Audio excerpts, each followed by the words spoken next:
Hey everyone, Rascal here. And Mama, welcome to our podcast. Today we're covering the Netflix series Cobra Kai, which was originally a YouTube series. Paws on Netflix. Yes. Now in this continuation of the Karate Kid series, Johnny and Daniel's rivalry is reignited when Johnny reopens the old Cobra Kai Dojo with hopes of winning the local karate tournament. Yes, and pretty much nothing changed. It sounds like a nice, innocent, wholesome plot.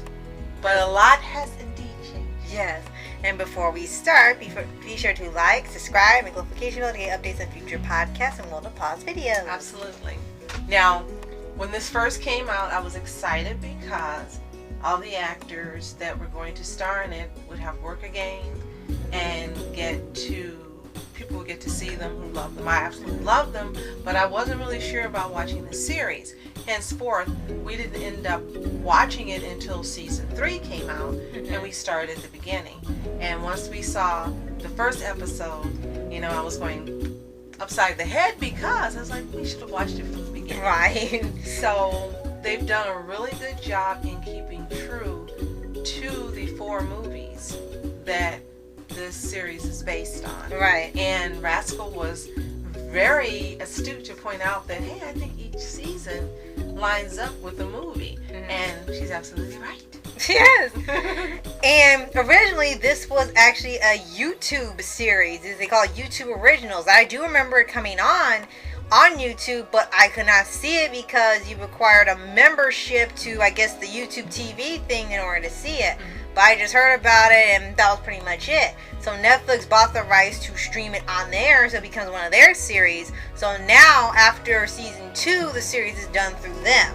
But you can tell it's a slight difference because it's some things they can get away with. But to be fair, they got away with a lot of stuff on YouTube. Sure. Like with this dialogue and innuendo and things. There was a surprisingly... Some of it is not even innuendo, it's just flat out saying the word. Right. There was just surprisingly a lot of heavy dose of that. I guess they were just excited they get to say what they wanted and have no movie censors or TV censors. Mm-hmm. Which seems to be a lot of people's cases when they do some of these series. Now we really want to point out that this entire production project is backed by Sony. Mm-hmm. And we really have to say that with this and the quality of this series, Sony needs to do every live action anime adaptation out of their studios. Keep everyone else away because it's done so well. The characters have stayed true, brilliantly keeping all the actors that are still alive, except for, of course, Pat Morita, who played Mr. Miyagi. Yeah. And bringing them back. And so far we've seen almost everyone who was in the first 3 movies, the first 3 seasons. And I've been really excited every time someone new comes. Right. And recognizing most of them before they even say who they are. I'm like, that's him, and that's him, and that's him. Yes. But it's been really fun. Now, it's a little, I would have to say it's a lot more vulgar in some instances. And there's more cursing than there was, of course, in the movies. And the action is still there, but now the drama is tinged with a lot more violence. Yes. Not gratuitous violence, but violence and in the course of the actual script. Yes. Now, I do want to point out that there's not a lot of people that will hold back in this version because it's now in 2020 and 2021. A lot of the people who work for Cobra Kai just want to be violent. Is most of the students of Cobra Kai that he gets are people that were bullied and they pretty much want vengeance. So they just want to learn to fight. They don't want to learn self-defense. They want to beat people up as revenge. So when they have this point where they keep building up fights, there isn't like in the first movie where someone says, you can stop, he's had enough, you guys quit. No one does that here. They pretty much go all out. It's just you have to find out who has restraint for themselves. Right. So we just want to tell you a little bit, not giving away a whole lot. It starts off with Johnny and seeing where he is now, and then you get to see where Daniel is now. What I do really like about the series and the writings is showing the growth of both characters in different ways. And it's always, from the beginning when I learned this series on, my deepest desire was that they become friends and get along. Mm-hmm. And that's hopefully going to happen. It looks like it's going to, because that's what you really wanted in the Karate Kid movies. Yeah, you wanted Daniel to win because of what was going on.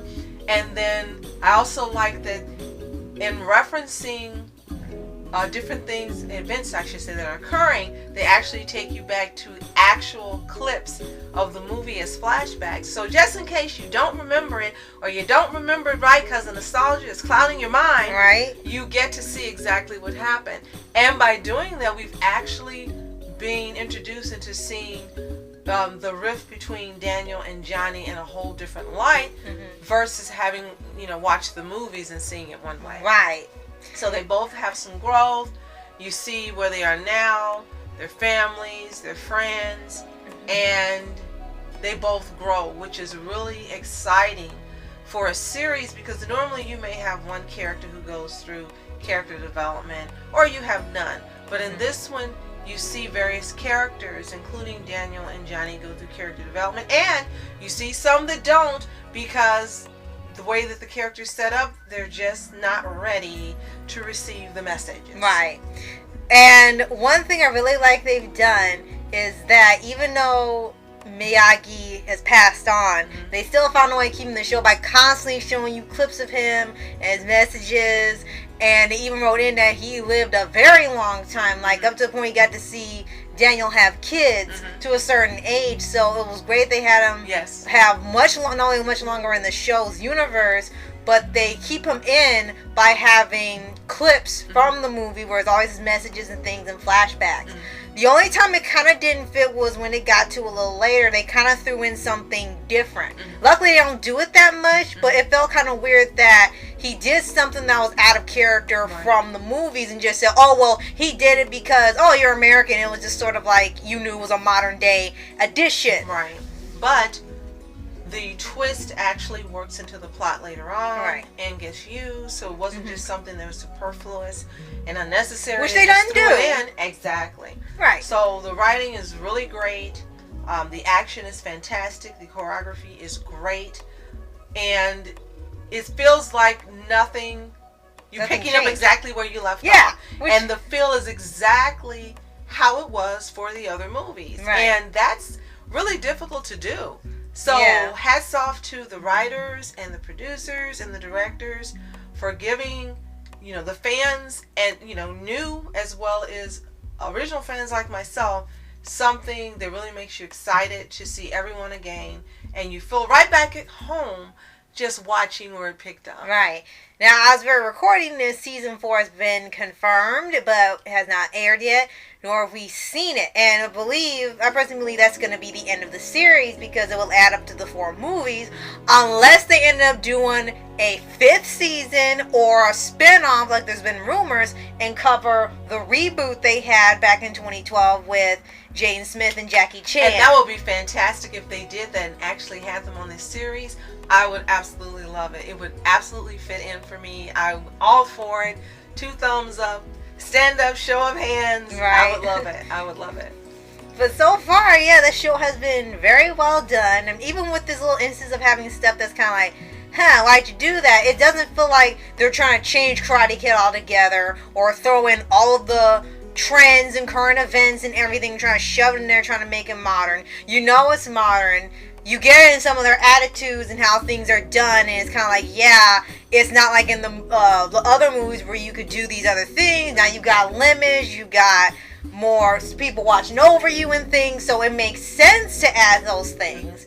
And they still provide solutions where, hey, you don't have to go off the deep end, do what you have to do. You can find it in a more civilized way still. Now, it's a different experience watching, these movies as a kid. It never occurred to me that they really were depicting a reality that could exist. It was really an action drama slice of life. The characters seem real. The places they live, the events that happened, everything seemed realistic and genuine. And they've managed to capture that same feel in this continuation. And watching it, it really is just like you're watching a slice of life with a little action and drama thrown in, seeing a little capsule of how society is now versus how it was when we movies were originally Which they do made, point out a lot of times with Johnny. with everyone older, and even kids like myself who watched it going, oh my gosh, they're back, they're back. And I think one thing that really stands out for me, as I mentioned, when you saw the original movies and you saw the anonymity between them and what was going on, when you got to the second movie, and this is not a spoiler because you should have seen him by now hopefully, and you see that Johnny Sensei was actually going to injure him or kill him, and Mr. Miyagi stepped in for him, and he learned the lesson. And you see all these decades later that he wasn't so stiff-necked or so bullheaded that he didn't understand. And even though his life is not how you would hope it have turned out, you see him growing, and you do see that he learned from that, and he's no longer no mercy. Right. And it's a wonderful thing to see, which is why I'm like, okay, hopefully now they can be friends. Hopefully this can go well. You know how I am. So yes, I'm rooting for that.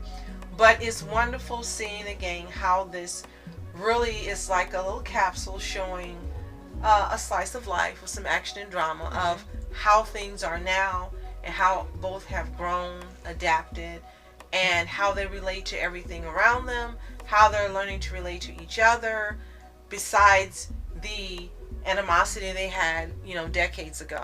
And again, as I mentioned, seeing all these actors come back and recognizing them, even seeing the guy who plays the Cobra Kai Sensei is exciting. It's a role, but it's exciting to see that all these people are still here with us, especially with all the things that have been happening. It's exciting to see them here and playing the roles and just stepping in, and it's like nothing has changed. It just feels so genuine. It feels so natural, and it's so exciting to see that Netflix invested in bringing this to us. Right. And it's fun because Rascal actually has gotten to watch the Karate Kid movies with me.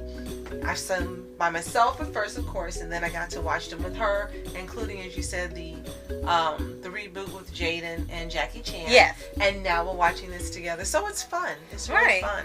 And definitely want to see how it will come to an end, because like I said, I believe season 4 will be it, unless they find a way to bring in the reboot universe and have that mixed in there. I think this is going to be it after season 4, because it looks like a lot of the stuff that's been built up is going to come to a close with this and with their last plot, because it always revolves around some tournament. So I think with this will finally bring it to an end and show, how everybody will play out in their roles, and will they be good or will they be no mercy. Now, if you've seen this series on Netflix and you're either a new fan because you've never seen the movies, or you're a returning fan like me, let us know what you think in the comments below. Do you think it's done a fantastic job, or do you think it leaves a lot to be desired and you would like to see some changes? Regardless of your opinion, let us know. We really want to hear what you think. You know ours and you know mine, so let's hear what you have to say. And if you haven't seen it, it's on Netflix. All 3 seasons that are being released are currently available, and as Rascal says, they're not coming off because they're Netflix, but we'll have to see. But they're there for you to watch. And the Karate Kid movies are now being broadcast on TV on lots of different stations, I guess in honor of this being released on Netflix. Right. Oh, and be sure to like, subscribe, and notification to get updates on future podcasts and more of Paws videos. Absolutely. Thank you so much for watching. I'm Rascal Entertainment. And I'm Mom Entertainment. Have a fantastic day. Peace. And reporters sitting flashing lights, trying to walk around, man, who the hell are you? What you wanna do? Well, man, it's on you. Man, it's on you. With her in my dreams, she was my queen. A castle in the mountaintops, rivers and streams. Plucking sunlight from the sky in my pocket. Give it to you later on in the form of a locket. People in the back for the people in the front.